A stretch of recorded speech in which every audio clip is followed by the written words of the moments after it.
कौन है कह रहा है? आवाज आ रहा है ना?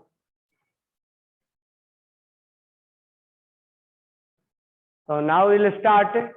हमने बोला था टीच करने के लिए क्या? Hydration energy. तो बहुत अच्छे से समझना और तुम्हें खुद लिखना होगा, मैं लिखवाऊंगा नहीं। हाइड्रेशन एनर्जी, ठीक है? तो हाइड्रेशन एनर्जी, हाइड्रेशन एनर्जी तो तुम पहले समझोगे या खुद से लिखोगे? मैं नहीं लिखवाऊंगा। हाइड्रेशन एनर्जी, उसके बाद नेक्स्ट जो पढ़ाया था वो बताया था हाइड्रेटेड रेडियस। हाइड्रेटेड रेडियस, तो पहले हाइड्रेशन एनर्जी पढ़ा देते हैं, क्योंकि चारों टर्मिनोलॉजी जो है वो एक ही में समझ में आएगा। यानी अगर हाइड्रेशन एनर्जी समझ में आएगा तो हाइड्रेटेड रेडियस भी समझ में आएगा। तो चारों टर्मिनोलॉजी एक साथ समझेंगे। तो पहले समझने पे फोकस करना, तब तुम राइट डाउन करना। और राइट डाउन यहाँ खुद से करना है, तो समझ में आना चाहिए तब तुम राइट डाउन करोगे। तो हम पहले हाइड्रेशन एनर्जी को समझेंगे क्या होता है। अब हम क्या करते हैं, यहाँ पर हम कंटेनर लेते हैं। यहाँ पर हमने कंटेनर ले लिया, कंटेनर में हमने वाटर ले लिया।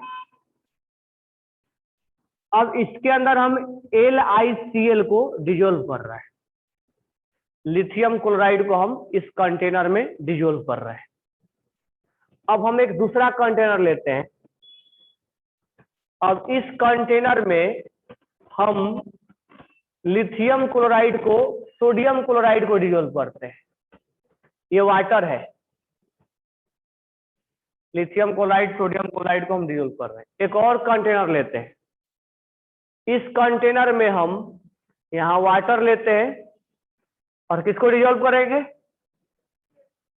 KCl को, पोटेशियम क्लोराइड को हम डिजोल्व करेंगे। अब यहाँ पर हम किसको डिजोल्व करेंगे? रुबिडियम क्लोराइड को, वाटर के अंदर डिजोल्व कर रहे हैं। और इस कंटेनर में किसको डिजोल्व करेंगे? सीजियम क्लोराइड को। सीजियम क्लोराइड को हमने डिजोल्व किया है। अब ध्यान से समझना, लिथियम क्लोराइड को जब हम डिजोल्व करेंगे तो पानी में आने के बाद ये क्या हो जाएगा? दो पार्ट में डिसोसिएट हो जाएगा, लिथियम प्लस और क्लोरीन माइनस। इसको हम क्या बोलते हैं? डिसोसिएशन या आयोनाइजेशन। पानी में जो LiCl है वो केटाइन के फॉर्म में बॉन्ड ब्रेक हो गया। यहाँ पर किस फॉर्म में मिलेगा? Na प्लस और Cl माइनस। यहाँ पर किस फॉर्म में मिलेगा? यहाँ पर किस फॉर्म में मिलेगा? यहाँ पर किस फॉर्म में मिलेगा? तो यानी जो ये CHCl है, पानी में आने के बाद क्या हो जा रहा है? डिसोसिएटेड।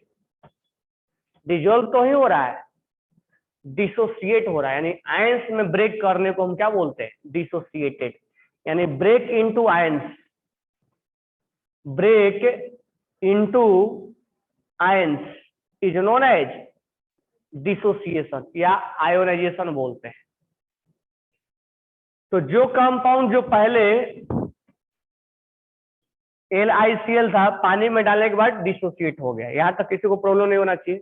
अब मेरे को ये बताओ कि लिथियम क्लोराइड जो है ये चार्ज की वजह से परेशान था और ये चार्ज की वजह से परेशान था, फिर दोनों मिलके LiCl बन गए थे और इसके चार्ज बॉन्ड बन गया था और वो चार्ज हट गया था।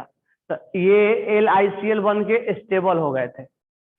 इसकी जो चार्ज की वजह से परेशान था, मैं कई बार बोलता हूँ चार्ज एक बोझ की तरह है, उसकी वजह से उसकी परेशानी होती है। तो ये परेशानी को दूर करने के लिए लिथियम क्लोराइड आपस में क्या होगा? मिल गए, मिल के बॉन्ड बनाए। लेकिन जैसे ही पानी में डाले तो फिर से वो दोनों क्या हो गए? टूट गए, सेपरेट हो गए। तो ये सेपरेट करने का काम कौन किया है? वाटर। यानी वाटर इस पे फोर्स लगाया होगा और इसके बॉन्ड को क्या किया होगा? तोड़ा होगा, कभी तो ये टूट गया है। इसके बॉन्ड को क्या किया होगा? तोड़ा है। यानी वाटर में डिजोल्व होने का मतलब ये हुआ कि वाटर इस पे फोर्स लगाया होगा, फोर्स लगाने के बाद से बॉन्ड टूट गया होगा। तो टूटा होगा, तो ये आयनिक में चला गया होगा। ऐसा थोड़ा है कि वाटर में जो भी चीज हम डाल देंगे तो सोलूबल हो जाएगा, नहीं ना। तो वाटर में अगर ये मार्कर डाल दे तो सोलूबल हो जाएगा, नहीं। एक वाटर जो फोर्स लगाएगा वो फोर्स और इसके अंदर का जो फोर्स है वो स्ट्रांग है, ये वाला। तो वाटर का फोर्स इस पे कोई काम नेग्लेक्ट होगा, कोई काम नहीं होगा, इसलिए बॉन्ड टूटेगा नहीं। जब बॉन्ड टूटेगा नहीं तो डिजोल्व नहीं होगा। लेकिन वाटर यहाँ फोर्स लगाया होगा और LiCl टूट गया होगा, तभी तो आयनाइज हुआ होगा। तो ये जब आयनाइज हो गए तो अब ये क्या है, अब ये पानी के अंदर एक दूसरे के पास भी नहीं आ सकते। आ सकते क्या? हेलो, हाँ जी, हाँ बोलिए। आपको 2 बजे उस दिन बोला था, आपने आया नहीं।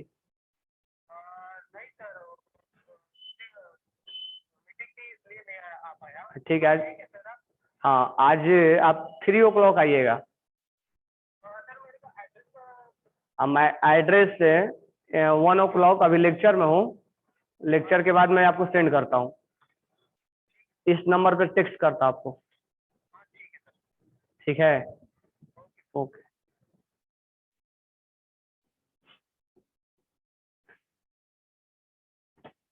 तो अब लिथियम जो अच्छा खासा स्टेबल था, लिथियम क्लोराइड, अब उसको वाटर ने क्या किया, बॉन्ड को तोड़ दिया।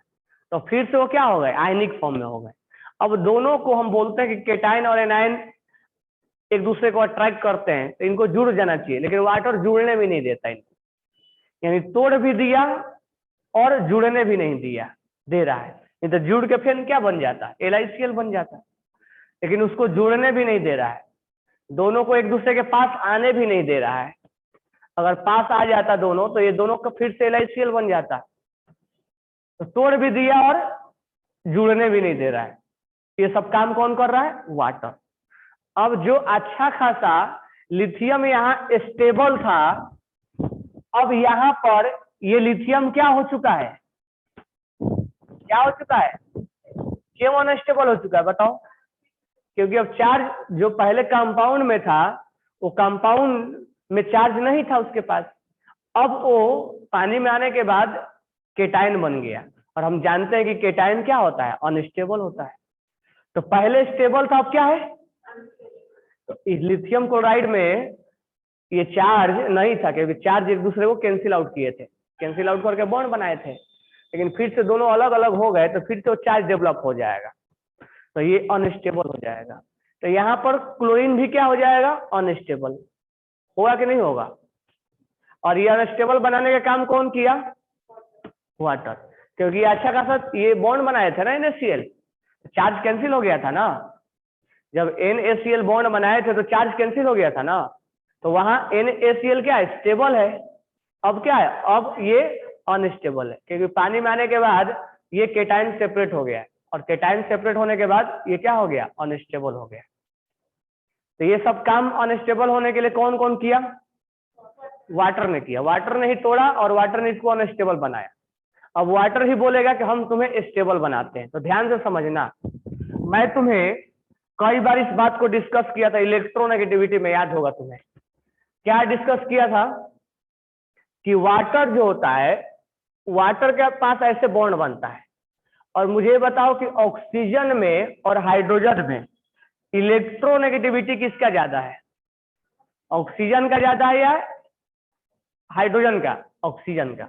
तो ये जो शेयर्ड इलेक्ट्रॉन है ये किधर खींचेगा, इस पे चार्ज डेवलप हो जाएगा ना, होगा कि नहीं होगा, होगा ना। पोलर और नॉन पोलर बताया था कि नहीं बताया था। तो चार्ज डेवलप हो जाएगा तो वाटर क्या होगा, पोलर सॉल्वेंट होता है। तो याद रखना, water is a polar solvent, याद रखोगे, water is a polar solvent. अब एक चीज और, दूसरा पॉइंट ध्यान में रखोगे, क्या कि Na+ है, इसके पास इलेक्ट्रॉन्स की कमी है। प्लस का मतलब क्या, इलेक्ट्रॉन्स की कमी, क्योंकि लूज किया है ना। ये परेशान क्यों है, क्योंकि इसके पास इलेक्ट्रॉन डिफिशियंट है। डिफिशियंट का मतलब क्या होता है, कमी है। तो सोडियम प्लस परेशान क्यों है, अनस्टेबल क्यों है, क्योंकि इसके पास इलेक्ट्रॉन्स की कमी है, इलेक्ट्रॉन डिफिशियंट है। तो जहां प्लस लगेगा तो इलेक्ट्रॉन डिफिशियंट बोलोगे, क्योंकि अपना इलेक्ट्रॉन क्या कर चुका है, लूज कर दिया है। और Cl- क्यों परेशान है, क्योंकि इसके पास इलेक्ट्रॉन क्या है, रिच है। रिच का मतलब ये दूसरे से इलेक्ट्रॉन ले लिया है, तो लॉस भी अनस्टेबल है और गेन भी अनस्टेबल है। जब तक दोनों मिल ना जाए तब तक स्टेबल नहीं होगा, और वाटर इनको मिलने दे नहीं रहा है। क्लियर? तो अब वाटर जो है, अब लिथियम जो है एक अच्छा खासा स्टेबल था कंपाउंड बना के, लेकिन पानी में आने के बाद वो आयनाइज हो गया। आयनाइज होने के बाद लिथियम परेशान है, तो वाटर ने ही तोड़ा इसको बॉन्ड को, और वाटर ही दोनों मिलने नहीं दे रहा है। अब वाटर ही बोलेगा कि तुम्हें, हम जब तुम अनस्टेबल फील कर रहे हो तो हम तुम्हें स्टेबिलिटी प्रोवाइड कर रहे हैं। तो अब क्या होगा, वाटर का जो निगेटिव वाला पार्ट है, क्योंकि पॉजिटिव को क्या चाहिए, निगेटिव, तो वाटर के पास पॉजिटिव और निगेटिव दोनों है ना, तो वाटर के जो निगेटिव वाला पार्ट है वो इस लिथियम प्लस को क्या करेगा, चारों तरफ से घेरेगा। ठीक है, चारों तरफ से क्या करेगा, घेरेगा। तो इस लिथियम प्लस को ये वाटर जो है वो चारों तरफ से घेर लिया है। क्यों? क्योंकि ये परेशान था, क्योंकि इसके पास इलेक्ट्रॉन्स की कमी थी। तो ये वाटर को चारों तरफ से, लिथियम को वाटर ने चारों तरफ से घेर लिया है। अब घेरने से क्या होगा, कोई बॉन्ड नहीं बन रहा है, इसको निगेटिव को क्या चाहिए, पॉजिटिव। तो ये थोड़े टाइम के लिए इसको पॉजिटिव प्रोवाइड कर रहा है, निगेटिव चारों तरफ से घेर लिया है। मतलब ऐसे समझो कि हमारे पास पैसे की कमी हो गई, ठीक है, हमारे पास पैसे नहीं है, पैसे की कमी मतलब इलेक्ट्रॉन्स की कमी हो जाना। तो हमारे को चारों तरफ से क्या कर लिए, अंबानी ने घेर लिए, हमारे को चारों तरफ अंबानी घेर लिए। भले वो अंबानी हमें पैसे दे या ना दे, लेकिन घेरे हैं। तो हमारे को एक टेम्परामेंट बन जाएगा कि नहीं, हम थोड़ा सा स्टेबल फील करेंगे। एक टेम्परामेंट बनेगा कि हमारे पास पैसे की अगर कमी होगी तो हम इनसे ले लेंगे। तो हमारे और इनके बीच में लेन देन नहीं है, लेकिन ये हमारे को घेर रहे हैं कि जब तुम्हें जरूरत पड़ेगी हम तुम्हें दे देंगे। तो हमारे दिमाग में टेम्परामेंट बनेगा कि हमारे को अंबानी घेरे हैं, तो हमें अगर पैसे की रिक्वायरमेंट होगी तो हम पैसे ले लेंगे उनसे। तो हम थोड़ा सा क्या फील करेंगे, स्टेबल, थोड़ा टेंशन नहीं होगा मेरे को, होगा नहीं होगा। तो टेंशन नहीं होना मतलब स्टेबिलिटी होना ना। तो इसको भी कुछ ऐसा ही है, लिथियम प्लस को परेशान था क्योंकि इलेक्ट्रॉन्स की कमी थी, तो वाटर बोलेगा कि टेंशन मत लो, हम तुम्हें घेरते हैं, हमारे पास निगेटिव है। तो निगेटिव से इसको घेर लिए, ये अंबानी है, तो ये अंबानी इसको घेर लिए। तो यहां पर कोई बॉन्ड नहीं बन रहा है, बस उसको घेरे हैं। तो घेरने की वजह से वो थोड़ा सा टेंशन फ्री हुआ है और यानी स्टेबल हुआ है।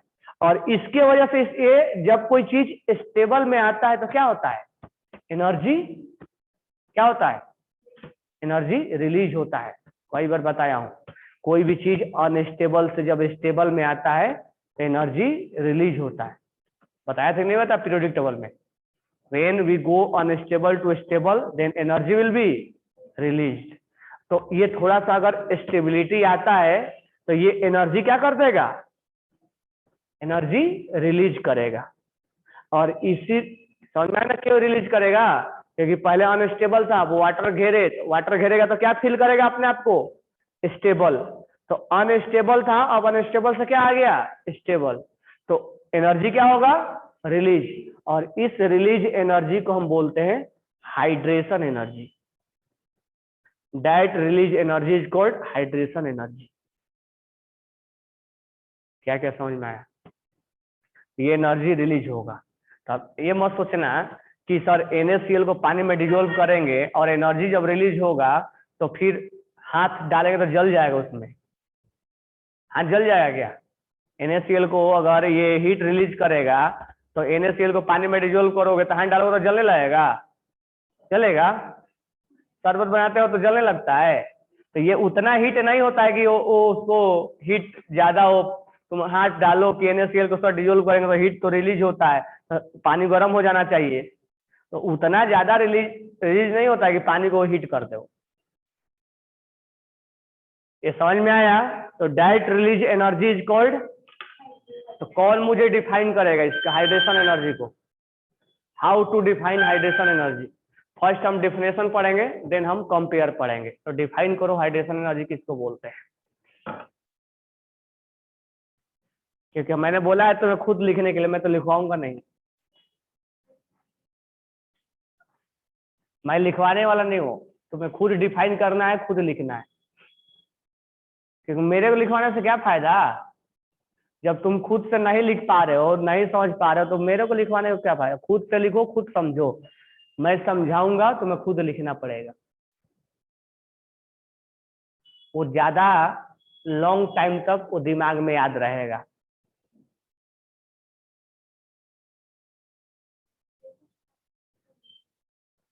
नहीं, एनाइन के भी होता है, तो एक पहले एक बार समझाया केटाइन को, एनाइन के टर्म में भी समझाएंगे।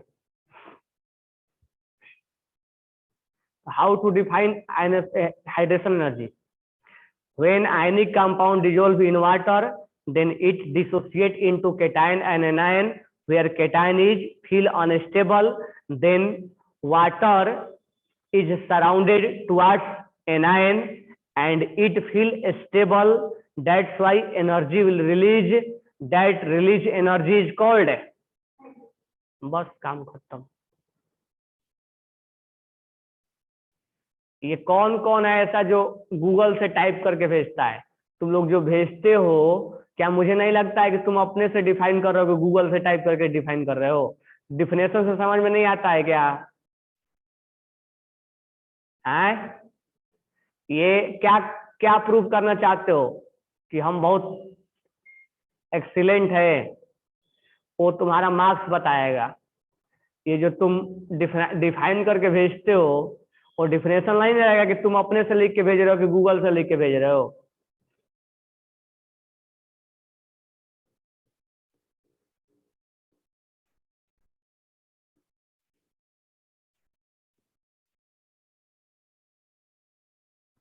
When it dissociated ions into H2O will break into ions, then water gives temporary change release. Energy released by cation when water is surrounded to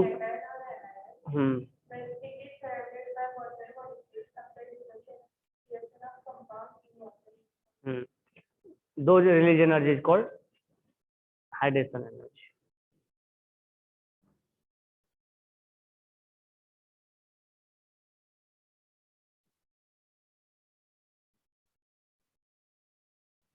third माने स्क्रीन इज नॉट क्लियर। सबका clear है, तुम्हारा clear नहीं है। Network तुम्हारे pass issue है, ठीक है।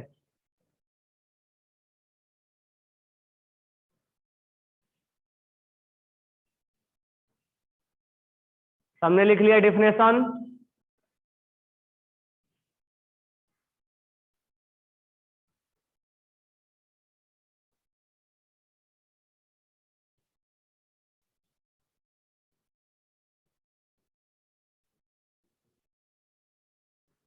वाटर इज फुलफिल्ड, क्या फुलफिल्ड करता है? With their octet. बाप रे बाप, ऑक्टेट के नाम लिया क्या मैंने? कहीं मैंने ऑक्टेट का नाम लिया? प्लस को क्या चाहिए? माइनस। तो माइनस है तो वाटर को माइनस दे देगा और घेरेगा। मैंने क्या बोला कि मेरे सामने अंबानी लग गए। अंबानी पैसे मेरे को नहीं दे रहा है, मेरे पास खड़े हैं वो, मेरे को पैसे का लेन देन नहीं हो रहा है, तो बस मेरे पास खड़े हैं तभी मेरे को स्टेबिलिटी मिल रही है, पैसे की लेन देन नहीं हो रही है। तो उनके इलेक्ट्रॉन्स का लॉस और गेन नहीं होगा। बस लिथियम प्लस को क्या चाहिए? माइनस। तो माइनस वाटर का जो माइनस है उसको चारों तरफ घेरेगा, घेरेगा तो क्या होगा? उसको स्टेबिलिटी फील होगा। When ionic compound dissolve in water, it dissociate into cation and anion, and we know that cation and anion is unstable. Then water is surrounded to cation. That's why it feel stable and energy will released. That release energy is called hydration energy.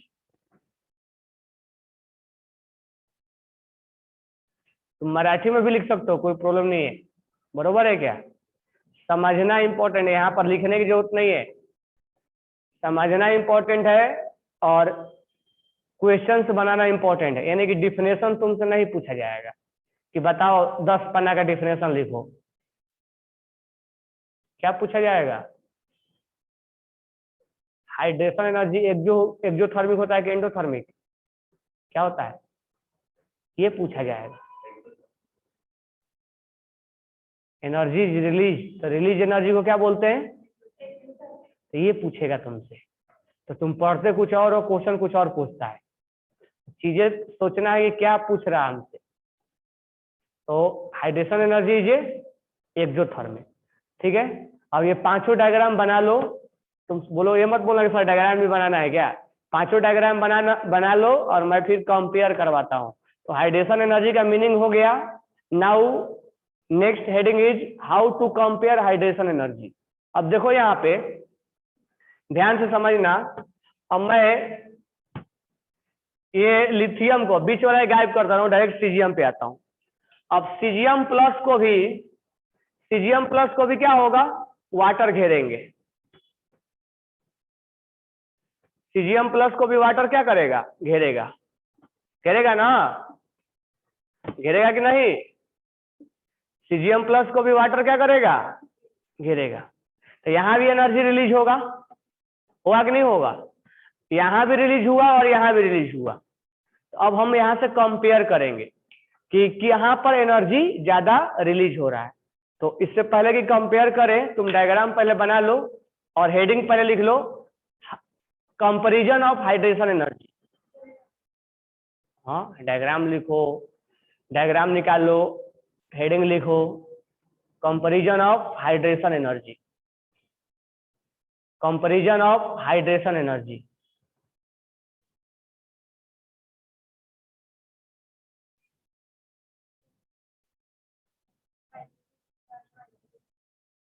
गलती से लिख दिया है वो, यहाँ पर है, यहाँ प्लस है।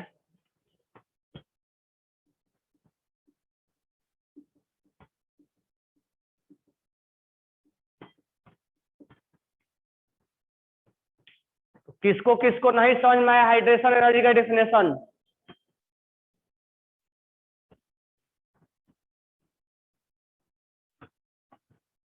सबको समझ में आया? हाइड्रेशन एनर्जी किसको बोलते हैं?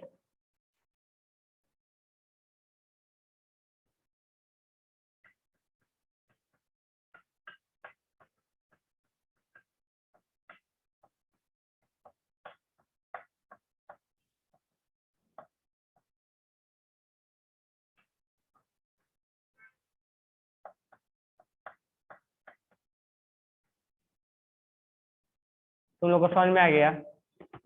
कैसे कैसे बोलेंगे? नो, हमें डिफिनेशन की कोई जरूरत नहीं है, ऐसे मुझे समझाओ।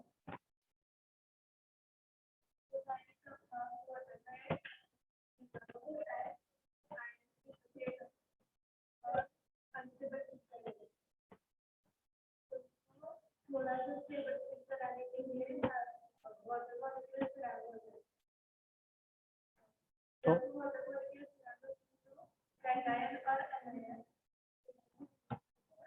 केटाइन स्टेबिलिटी फील होता है केटाइन में और वो एनर्जी रिलीज। ठीक, ठीक है, सिंपल सा बात है, बता रहा हूं। जब हम आयनिक कंपाउंड को पानी में डिसोल्व करते हैं तो केटाइन और एनायन में टूट जाता है। केटाइन क्या होता है, अनस्टेबल। अनस्टेबल होता है तो केटाइन को चारों तरफ से वाटर क्या करता है, घेरता है, माइनस के साथ वो घेरता है। घेरने की वजह से उसमें क्या आती है, स्टेबिलिटी फील होता है। अब स्टेबिलिटी फील होता है तो एनर्जी क्या होता है, रिलीज। उस रिलीज एनर्जी को क्या बोलते हैं? क्या ये बातें तुम्हें पल्ले नहीं पड़ रहा है, दिमाग में नहीं जा रहा है? और थर्ड में, और ये कौन है, हर्ष, गधेड़े, ये दो लाइन की चीजें समझ में नहीं आ रही है?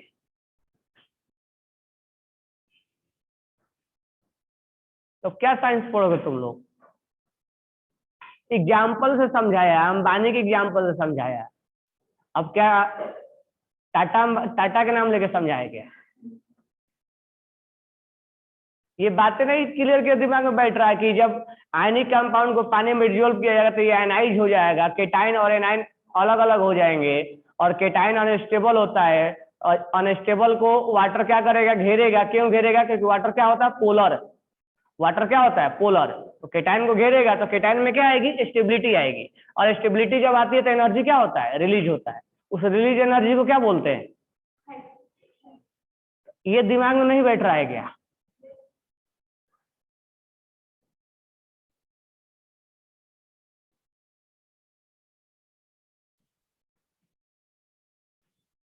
क्या सबको समझ में आ गई?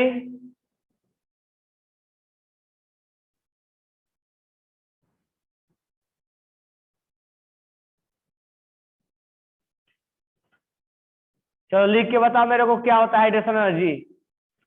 नो नीड टू डिफिनेशन, मेरे को समझाओ। तुम किस तरह से समझो, मराठी में, हिंदी में, उर्दू में लिख के भेजो।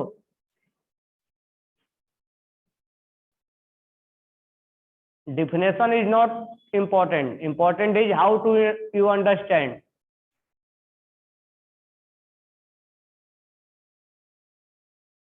तुम्हें चीजों को इस तरह से पढ़ना है कि जब तुम किसी को पढ़ाओ या बताओ तो अपने लैंग्वेज में उसको बता सको। अंडरस्टैंडिंग का मतलब ये होता है, यानी कि जब तुम सामने वाले को बताओगे, मान लो तुम अपने जूनियर को पढ़ाओगे तो उसको डिफिनेशन थोड़े बताओगे तो समझ जाएगा।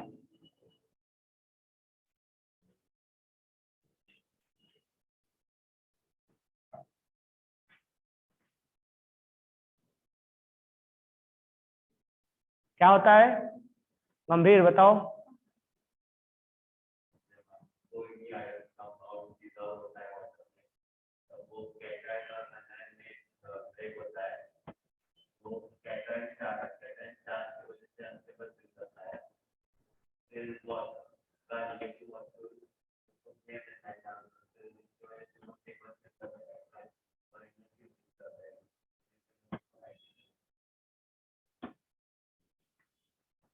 बात क्लियर हो गया? अब नेक्स्ट हेडिंग क्या है? How to compare hydration energy. हो सकता है कि वहां ज्यादा एनर्जी रिलीज हो और हो सकता है कि यहाँ पर कम एनर्जी रिलीज हो। हम कंपेयर करेंगे, तो देखो कंपेयर कैसे करेंगे, ध्यान देना। अब तुमसे मेन जो क्वेश्चन में पूछेगा वो कंपेयर ही पूछेगा। तो 4 ऑप्शन दे दिया जाएगा, पूछेगा किसमें हाइड्रेशन एनर्जी ज्यादा है। तो मेन जो क्वेश्चन पूछेगा वो कंपेयर का ही पूछेगा। अब ध्यान से समझना। अब मैं इस डायग्राम को हटाता हूं, अब ध्यान से समझना। अब हमारे को यहाँ पर केटाइन है, यहाँ पर केटाइन है लिथियम प्लस। अब वाटर घेर रहा है, तो वाटर को मैं अब ऐसे घेर रहा हूं। अब मुझे ये बताओ कि लिथियम प्लस का साइज कम होता है या सीजियम प्लस का? सीजियम प्लस छोटा होता है या लिथियम प्लस? Lithium plus. अब मुझे बताओ, जिसका साइज छोटा होता है उसका अट्रैक्शन ज्यादा होता है या जिसका साइज बड़ा होता है उसका अट्रैक्शन ज्यादा होता है? Force of attraction. साइज जिसका छोटा होता है उसका अट्रैक्शन ज्यादा होता है या कम होता है? तो बात बताया था ना, कई बार पीरियोडिक टेबल में बात को डिस्कस किया था। जितना छोटा होगा उतना ही अट्रैक्ट करने का पावर क्या होगा? ज्यादा होगा। तो मुझे बताओ यहाँ सीजियम छोटा होगा या लिथियम? लिथियम छोटा होगा। तो अगर मेरे पास अट्रैक्शन ज्यादा है तो अगर मैं अट्रैक्ट करने का पावर ज्यादा है तो मेरे पास अंबानी बहुत ज्यादा भीड़ लगाएंगे, और सीजियम के पास अट्रैक्ट करने का पावर कम है तो इसके पास अंबानी कम होंगे। किसके पास अंबानी ज्यादा होंगे? यानी ज्यादा वाटर कहाँ सराउंड होगा, लिथियम के पास या सीजियम के पास? कहाँ ज्यादा होगा, लिथियम के पास या सीजियम के पास? लिथियम के पास होगा ना। तो जितना ज्यादा वाटर सराउंड होगा उतना ही स्टेबिलिटी क्या होगा है? जितना ज्यादा वाटर सराउंड होगा उतना ही स्टेबिलिटी क्या आएगा? सोचो मेरे पास पैसे की कमी है तो जितना ज्यादा अंबानी मेरे को घेरेंगे उतना ही स्टेबिलिटी ज्यादा होगा ना। तो मोर अंबानी मोर स्टेबिलिटी, यानी मोर वाटर सराउंडेड। सोच सोच रहे हो ना, यानी साइज कम होगा तो अट्रैक्शन ज्यादा होगा ना। तो मोर वाटर क्या होंगे सराउंडेड, मोर वाटर क्या होंगे सराउंडेड, होंगे नहीं होंगे? अब मोर वाटर सराउंडेड होगा तो मोर क्या होगा है? ऐसा सोचो कि तुम्हारे पास पैसे की कमी है तो ज्यादा से ज्यादा अंबानी अगर घेरेंगे तो ज्यादा स्टेबल फील करोगे ना, या कम अंबानी होंगे तो ज्यादा फील करोगे? ज्यादा अंबानी चाहिए तुम्हें, कम अंबानी चाहिए? ज्यादा। तो वैसे अंबानी के बदले क्या है वाटर, समझ में आएगा ना। तो ज्यादा वाटर अगर घेरेगा तो ज्यादा स्टेबल फील करेगा। तो ज्यादा वाटर को सराउंड होने के लिए साइज क्या होना, तो साइज कम तो अट्रैक्शन ज्यादा, अट्रैक्शन तो वाटर सराउंडेड, वाटर सराउंडेड ज्यादा तो स्टेबिलिटी, और जितना ज्यादा स्टेबिलिटी आएगा उतना ही एनर्जी ज्यादा रिलीज होगा। यानी मोर एनर्जी क्या होगा, मोर एनर्जी क्या होगा, मोर एनर्जी रिलीज होगा। और इसी रिलीज एनर्जी को क्या बोलते हैं, तो मोर हाइड्रेशन एनर्जी क्या होगा, मोर हाइड्रेशन एनर्जी क्या होगा रिलीज होगा नहीं होगा? अगर मैं सारा इन चीजों बातें को छुपा दूं और मैं अगर डायरेक्ट लिखूं तो साइज कम तो हाइड्रेशन एनर्जी, यस और नो? और ये सब बीच के चीजें लिंक करने के लिए, जोड़ने के लिए। अगर तुम्हें जितना डायरेक्ट क्वेश्चन बनाना है तो small size more hydration energy, जिसको रटना है वो रट सकता है। Small size more hydration energy, मैं शॉर्ट में लिखा हूं HE, हाइड्रेशन एनर्जी। तो जिसको रटना है यहां से रट सकता है, और जिसको समझना है एक दूसरे लिंक से समझ सकता है। तो बताओ यहाँ पर कि सबसे ज्यादा लाइटिस एनर्जी कौन रिलीज करेगा, लिथियम या caesium? Lithium. Then then then then then यानी small size more hydration energy, yes और नो? तो कंपेयर कर दोगे, करोगे नहीं करोगे? तो कंपेयर करते समय अगर तुमसे पूछा जाएगा कि बताओ कि सबसे ज्यादा हाइड्रेशन एनर्जी किसमें ज्यादा है, तो तुम्हारे दिमाग में क्या आना चाहिए, साइज छोटा होना। जितना साइज छोटा होगा उतना ही एनर्जी ज्यादा होगा। और साइज चेक करने के लिए तुम कहाँ जाओगे, पीरियोडिक क्लासिफिकेशन आता है ना कि नहीं आता है? तो राइट डाउन करो, यानी कि स्मॉल साइज ही नहीं निकालने आ रहा है।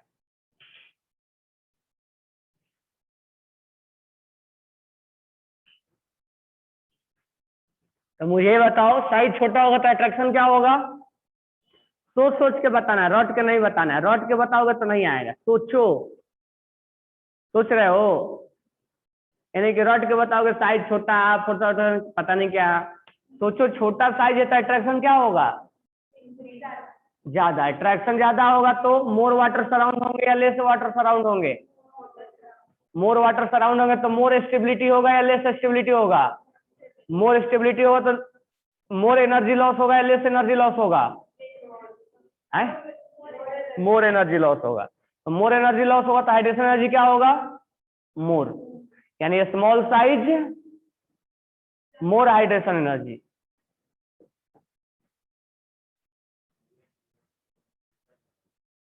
क्या अब इतना समझो ना, पूरे पीरियड टेबल में तुमसे नहीं पूछा यार।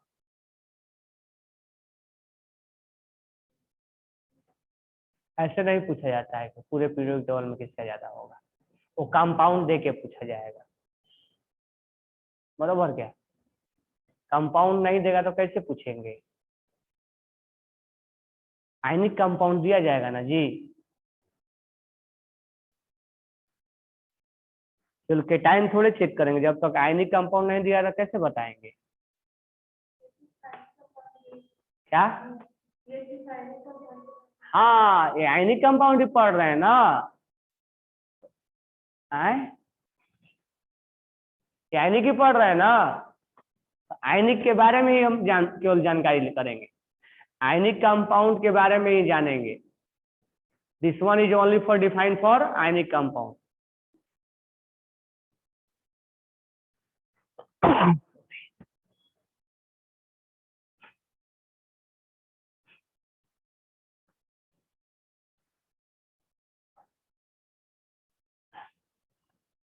अब एक चीज ध्यान देना, जब तुम्हें कंपाउंड दिया जाएगा ना, तो केटाइन या एनाइन एक कॉमन दिया जाएगा। तो यहाँ क्लोरीन क्या है, सब में कॉमन है, इसीलिए हम किसके बारे में चेक कर रहे थे?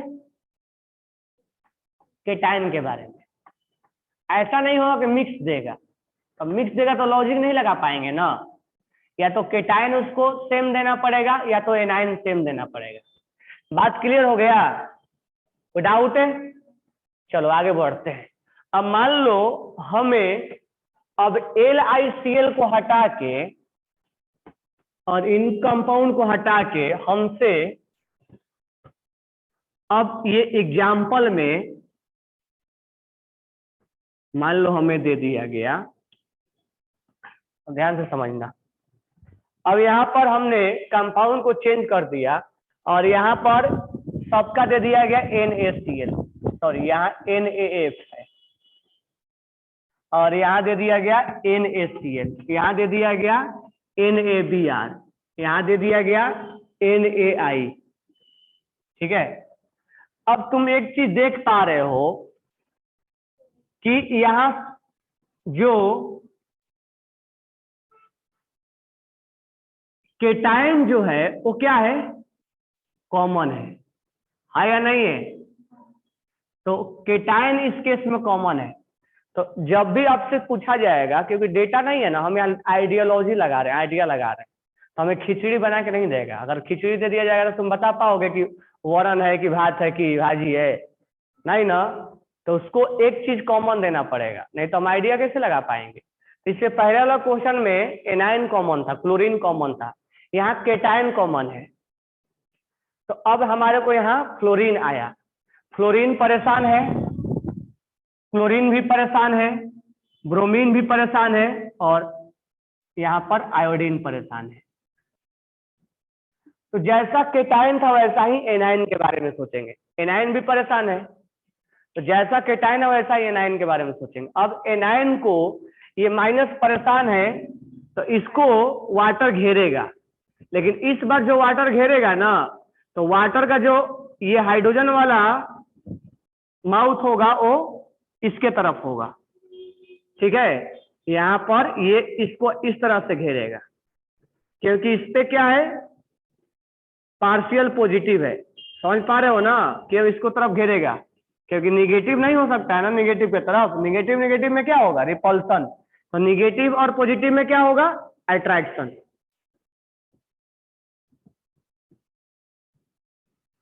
समझ पा रहे हो ना? तो निगेटिव के तरफ कौन हो जाएगा, पॉजिटिव हो जाएगा। तो वाटर में दोनों पार्ट होता है, निगेटिव भी होता है और पॉजिटिव भी होता है ना। तो कहने का मतलब ये है कि जैसा केटाइन हुआ करता था वैसा एनाइन भी है। तो इसको जब घेरेगा तो इसमें क्या फील होगा, स्टेबिलिटी। तो जो डिफिनेशन केटाइन के लिए वो डिफिनेशन एनाइन के लिए है ना। तो हम अब डायरेक्ट कंपेयर पे आए, डिफिनेशन वही है जो केटाइन के लिए, वही डिफिनेशन एनाइन के लिए। तो अब मुझे ये बताओ कि फ्लोरीन को ज्यादा वाटर घेरेगा या आयोडीन को? किसको ज्यादा वाटर घेरेगा, फ्लोरीन को या आयोडीन को? साइज छोटा होना। तो जितना ज्यादा साइज छोटा होगा उतना ही अट्रैक्शन क्या होगा, इंक्रीज। तो ये बातें हम केटाइन पे भी बोल सकते हैं, एनाइन पे भी बोल सकते हैं। एनाइन का साइज जितना छोटा होगा उतना ही अट्रैक्शन ज्यादा होगा। अट्रैक्शन ज्यादा होगा तो मोर वाटर सराउंडेड, और मोर वाटर सराउंडेड होगा तो मोर स्टेबिलिटी होगा, मोर स्टेबिलिटी होगा तो मोर एनर्जी रिलीज होगा, और मोर एनर्जी रिलीज होगा तो उतना हाइड्रेशन एनर्जी ज्यादा होगा। यानी small size more hydration energy. तो मुझे बताओ ज्यादा फ्लोरीन रिलीज करेगा एनर्जी या ज्यादा आयोडीन रिलीज करेगा? फ्लोरीन। तो F माइनस में हाइड्रेशन एनर्जी ज्यादा, then Cl minus, then Br minus, then I minus. जितना small size more hydration energy. ये केटाइन और एनायन दोनों के लिए वैलिड होता है। कौन बार बार बाय बाय लिख रहा है? बुखार छुड़ा देंगे, पहले बता रहे हैं। अगर पकड़ में आ जाओगे ना तो पूरा शरीर का ताप निकाल देंगे एक बार में। पहचानते नहीं हो?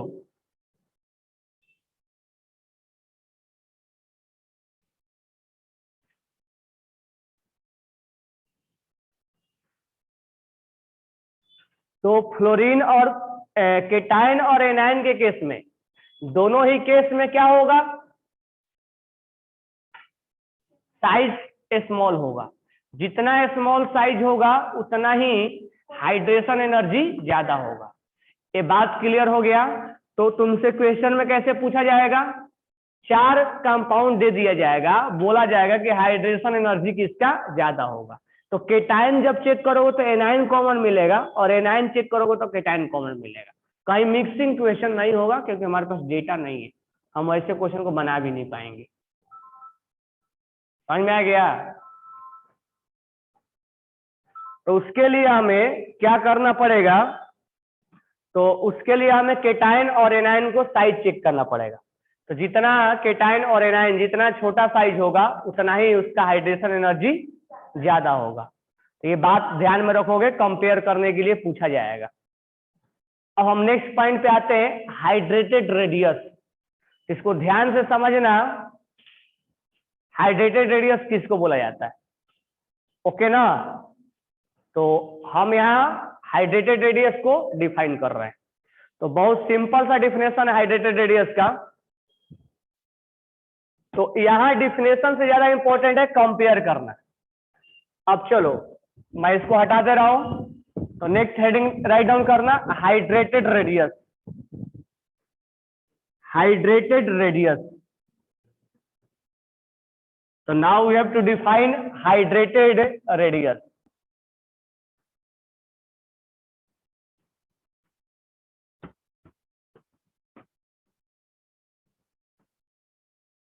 बताए ना हाइड्रेटेड रेडियस। तो अब यहां पर हम एग्जाम्पल से समझते हैं। मैं शॉर्ट में लिख रहा हूं हाइड्रेटेड रेडियस।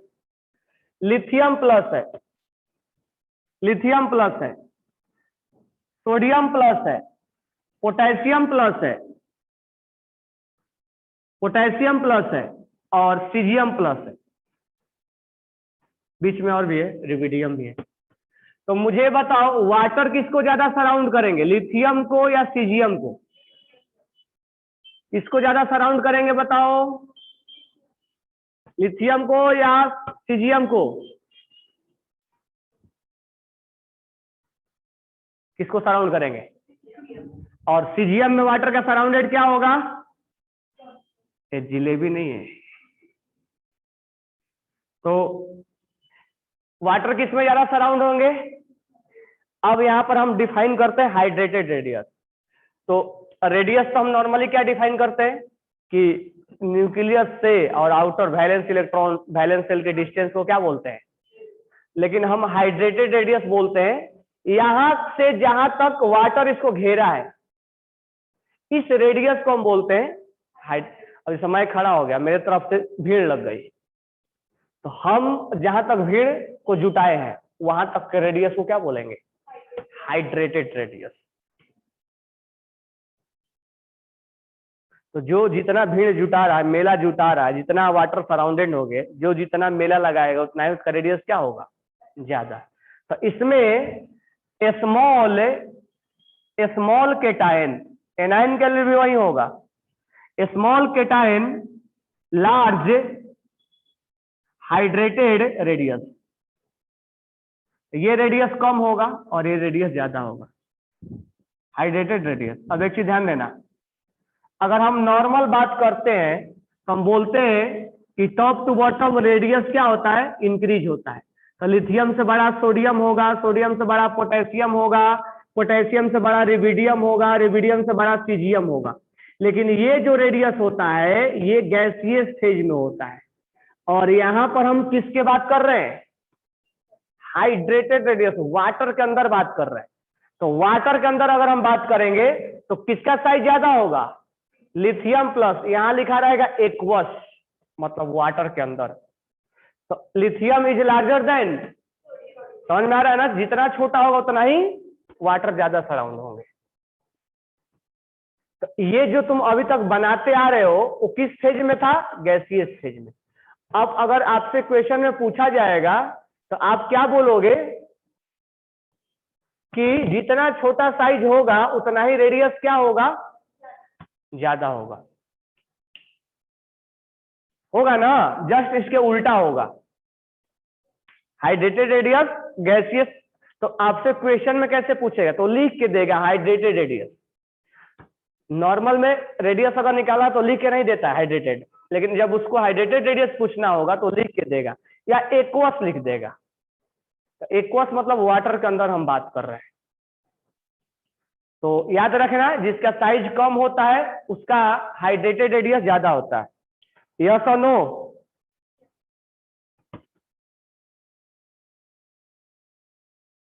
क्या समझ में आया हाइड्रेटेड रेडियस से? जितना छोटा होगा उतना ही उसका हाइड्रेटेड रेडियस क्या होगा? ज्यादा। तो मुझे उम्मीद है कि सबको समझ में आ गया होगा।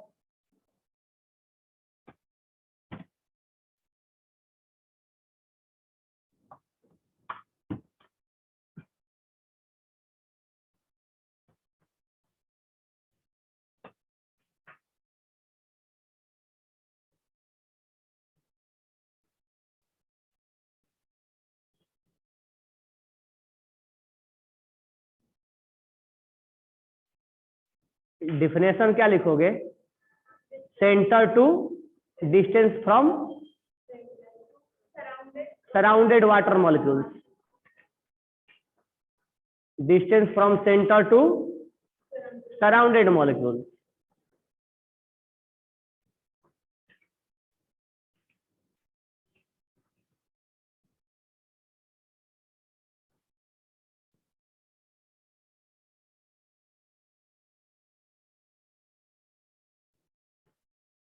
लिख लेना, डिस्टेंस फ्रॉम न्यूक्लियस या centre to surrounded water molecules is known as hydrated radius.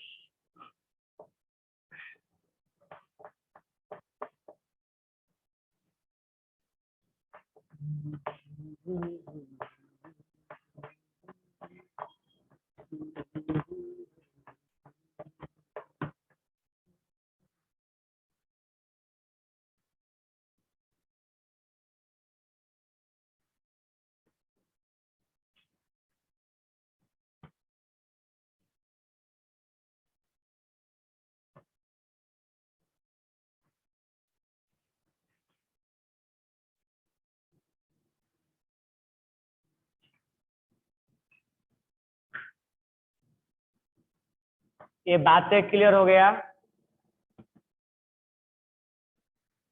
जितना छोटा साइज होगा उसका हाइड्रेटेड रेडियस क्या होगा? क्या होगा? उतना ही ज्यादा होगा। बात क्लियर हो गया?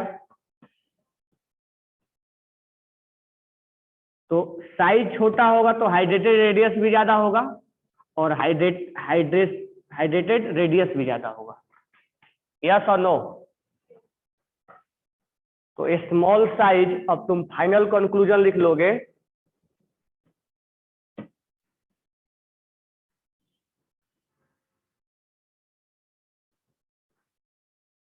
यानी इस चीजों को समझ समझ के हमें उसका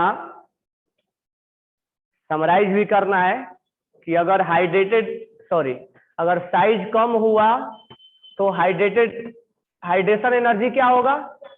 अगर साइज कम हुआ तो हाइड्रेटेड रेडियस क्या होगा? दो चीजें पढ़ा, और दो पे एमसीक्यू करने के लिए हमसे ऐसे पूछेगा कि नहीं पूछेगा? लिखो, लिख लिए। अब नेक्स्ट हम बात करेंगे, नेक्स्ट है हमारा आयनिक मोबिलिटी। आयनिक मोबिलिटी, तो देखो इसका डिफिनेशन हमें कोई इंपॉर्टेंट नहीं, इसके चीजों को समझना इंपॉर्टेंट है। इसका डिफिनेशन नहीं पूछा जाएगा, डिफिनेशन क्या होता है, ये चीजें समझना इंपॉर्टेंट है। अगर तुम 10th क्लास के जैसा पढ़ना चाहते हो, सर डिफिनेशन क्या होगा, तो गधेड़ फिर नीट और जेई का प्रिपरेशन करने क्यों आया हो? 12th का बोर्ड का प्रिपरेशन करो कॉलेज में जाके।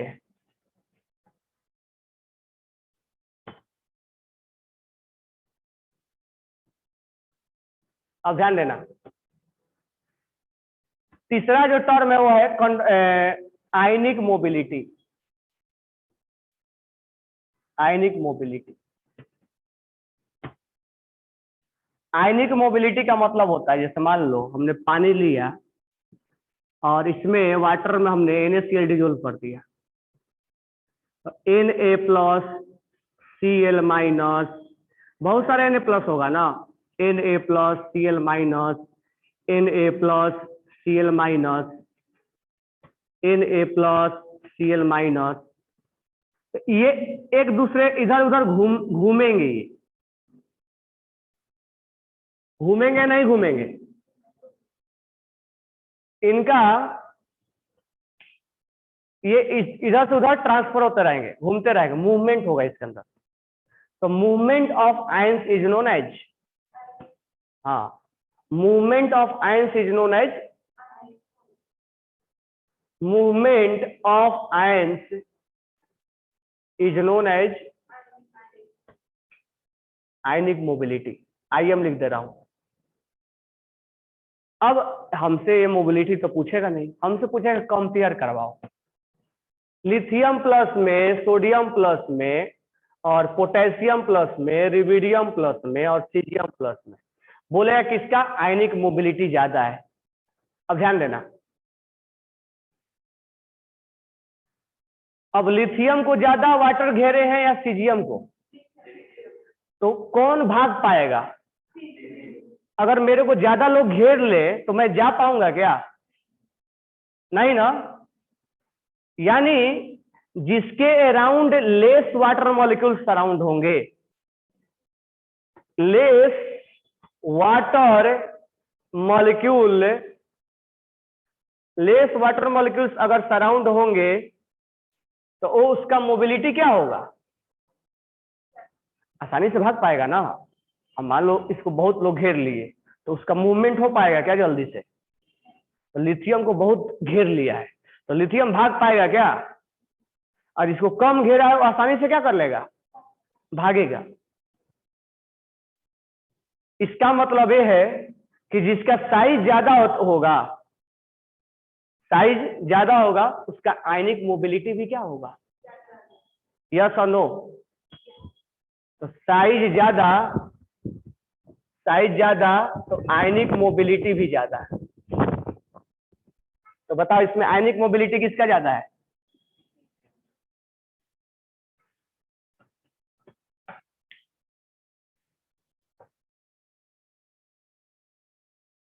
सबको समझ में आ गया?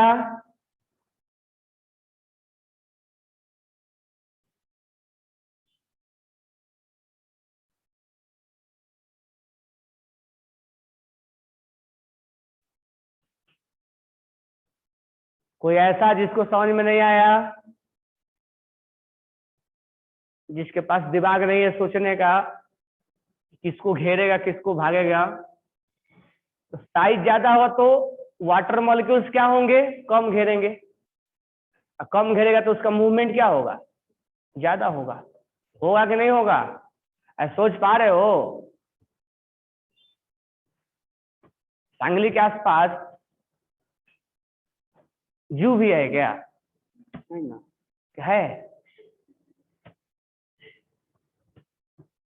चिड़ियाघर नहीं है ना आसपास से? कभी कभी लगता है कि चिड़ियाघर है यहाँ पे।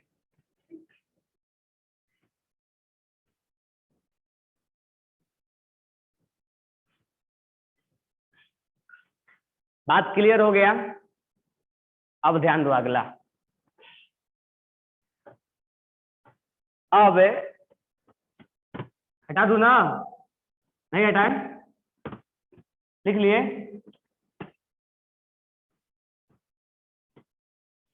तो इस स्पीड से लिखोगे तब तक मैं खाना खा के आ जाऊंगा घर से। अब देखो, तुम घर पे जाना और 2 वायर लेना, 2 वायर को पानी में डाल देना और उस वायर को प्लग से लगा देना, फिर पानी को छूना।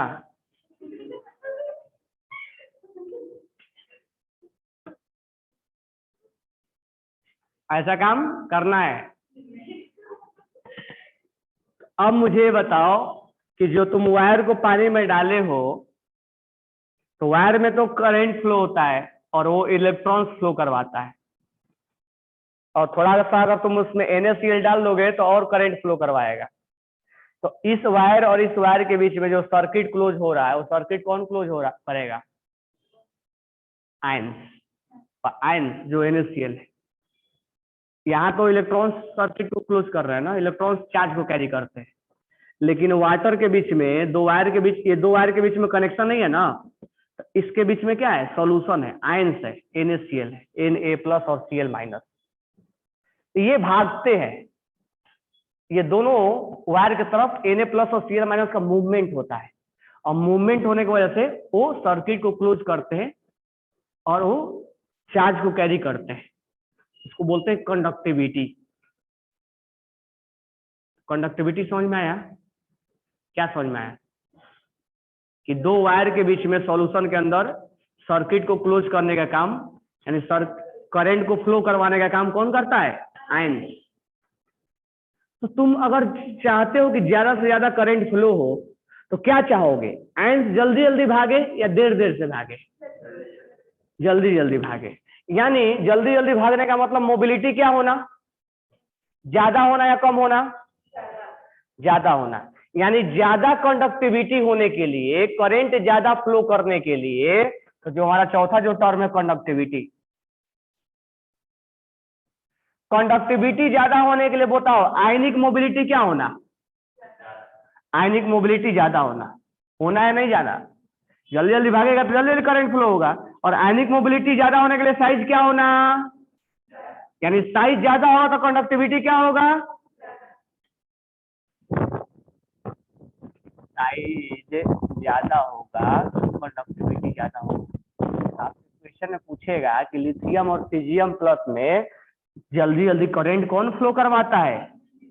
बिल्कुल सही।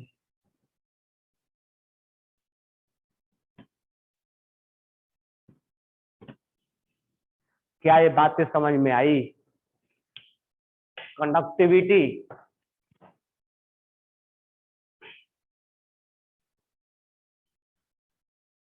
तो देखो 4 इसमें हमने चीजें बताया। 4 में से 2 साइज कम होने से 2 ज्यादा होता है, और 2 साइज ज्यादा होने से 2 ज्यादा होता है। तो तुम इसको रटोगे तो ये ऐसे रट लेना, ठीक है, और समझोगे तो पूरा एक ही बार चारों चीजें समझना पड़ेगा, ठीक है।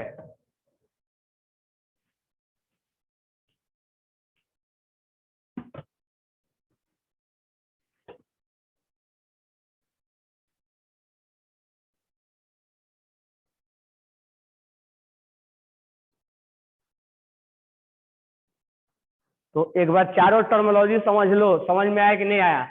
हाइड्रेशन एनर्जी, हाइड्रेटेड रेडियस, आयनिक मोबिलिटी और कंडक्टिविटी। इसीलिए मैं बोलता हूँ कि वीडियो देख के बैठो क्लास में। वीडियो पहले से देखोगे ना तो थोड़ा बहुत पहले से 10% भी समझ में आएगा ना। कल इसका वीडियो भेजा था मैंने, ऐसे बताया था ना। हाँ तो वो तो वीडियो है ना, मैं ये नहीं बोला कि समझ के आना है। मैं ये बोल रहा हूँ कि अगर वीडियो देखोगे तो 10% भी समझ में आएगा ना, तो 10% भी आएगा तो बाकी यहाँ पर समझ में आएगा। इसीलिए मैं वीडियो भेजा था। संकेत डिफिनेशन, कोई डिफिनेशन नहीं इसका। गधेड़े कहाँ थे तुम?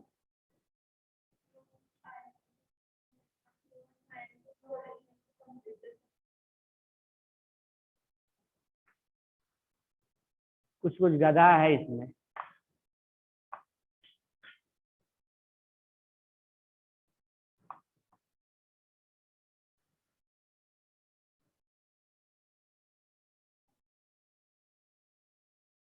जेई और नीट निकालने के लिए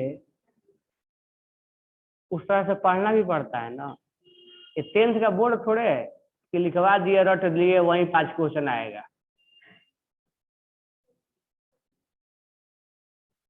चलो ये हो गया ना। तो आपको कल वीडियो में कल पढ़ के मैं रोज बता दूंगा क्या क्या पढ़ के आना है। कल पढ़ के आना है लाइटिस एनर्जी, लाइटिस एनर्जी। और अगर मैं वीडियो भेजा होगा तो उसमें एक और पढ़ के आना है फजांस रूल, फजांस रूल। तो 2 वीडियो आपको देख के आना है, लाइटिस एनर्जी और फजांस रूल। और अगर ये समझ में आए तो बेटर है, नहीं तो फिर से देखना है इसको वीडियो। इसीलिए पहले से क्योंकि ये जो टॉपिक है ना वो कंसेप्चुअल है, समझ में आ गया।